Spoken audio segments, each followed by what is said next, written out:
అల్లాహ్ తాలా యొక్క 99 అందమైన పేర్లలో ఒకటి అస్సలాం. దీని అర్థం శాంతిని ప్రసాదించేవాడు మరియు ఎటువంటి లోపం లేనివాడు. అస్సలాం అంటే ప్రతి భయం నుండి రక్షణ కల్పించే ప్రభువు అని అర్థం.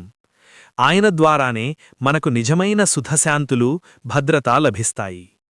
ఈ ప్రపంచంలో ఎప్పుడైనా మీ మనస్సు ఆందోళనగా లేదా అశాంతిగా అనిపిస్తే గుర్తుంచుకోండి, అసలైన ప్రశాంతత కేవలం అల్లాహ్ వద్ద మాత్రమే దొరుకుతుంది. మిత్రులారా, మనం ఎప్పుడైతే యా సలాం అని స్మరిస్తామో అప్పుడు మనం మన హృదయానికి, మన జీవితానికి మరియు మన పరలోకానికి శాంతిని, రక్షణను కోరుకుంటున్నామని అర్థం. అల్లాహ్ మనల్ని ప్రతి చెడు నుండి రక్షించి మనకు మనశ్శాంతిని ప్రసాదించుగాక. ఆమీన్.